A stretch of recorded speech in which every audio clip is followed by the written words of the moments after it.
Saudaraku, kematian adalah sesuatu yang pasti dan hakiki.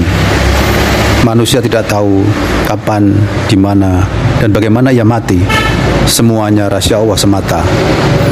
Allah menjelaskan dalam Al-Quran, surat Al-Imran ayat 185, yang artinya, setiap yang berjiwa pasti akan merasakan mati. Kematian seseorang terkadang diawali dengan tanda-tanda seperti sakit atau tua renta, tetapi terkadang kedatangannya mendadak. Dan sungguh, kematian mendadak pada zaman kita ini sudah nyata dan semakin banyak. Berapa banyak orang yang sedang berolahraga agar sehat, namun justru kematian mendatanginya. Berapa banyak orang dalam perjalanan, kemudian tiba-tiba mati mendadak, baik itu karena kecelakaan atau mati secara alami. Berapa banyak orang yang sedang melakukan perbuatan mungkar atau bermaksiat, kemudian mati, atau sebaliknya, sedang beribadah atau sholat, kedatangan malaikat maut. Bisa saja manusia menganggap itu serangan jantung, stroke, atau pecahnya pembuluh darah otak. Dari data WHO, kematian mendadak yang diakibatkan serangan jantung adalah yang nomor 1. Dan kematian per tahunnya antara 2 juta sampai 8,9 juta di dunia. Kemudian yang kedua adalah karena stroke. Sungguh, hal ini telah dikabarkan oleh Rasulullah dari Anas bin Malik bahwa Nabi bersabda, di antara dekatnya hari kiamat adalah munculnya atau banyaknya kematian mendadak. Melihat kenyataan ini, hendaklah masing-masing dari kita segera menyiapkan diri, segera kembali dan memohon ampun kepada Allah sebelum kematian mendadak itu datang. Imam Al-Bukhari pernah berkata, manfaatkanlah waktu luangmu untuk mendapatkan keutamaan sholat. Bisa jadi kematianmu itu terjadi dengan tiba-tiba. Dan sungguh, tidak lama kemudian kematian mendadak juga menimpa beliau. Dalam hadis riwayat Ahmad, Abu Dawud, Al-Baihaqi, dalam Sunan Al-Kubra, perawi terkadang mengatakan dari Nabi dan terkadang dari Ubaid bin Khalid.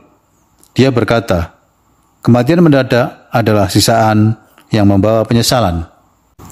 Ali Al-Qari rahimahullah dari Ainul Ma'bud berkata, kematian mendadak merupakan dampak dari kemurkaan Allah, sehingga Allah Azza wa Jalla tidak membiarkannya bersiap-siap untuk akhiratnya dengan taubat dan dengan mempersiapkan bekal akhirat.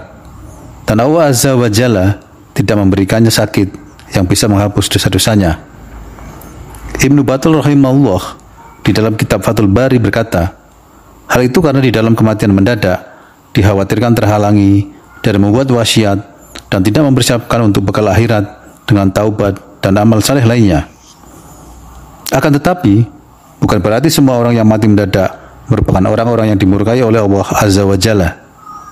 Adapun orang mukmin yang selalu mempersiapkan diri dengan iman yang sahih dan amalan yang soleh, maka kematian mendadak merupakan keringanan baginya.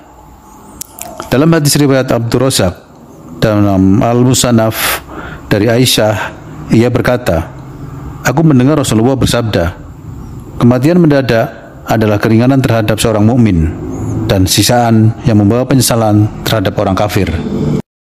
Dalam kitab Fathul Bari, Al-Hafiz Ibnu Hajar rahimahullah menyatakan, telah diriwayatkan dari Imam Ahmad dan sebagian ulama Syafi'iyah tentang tidak disukainya kematian mendadak.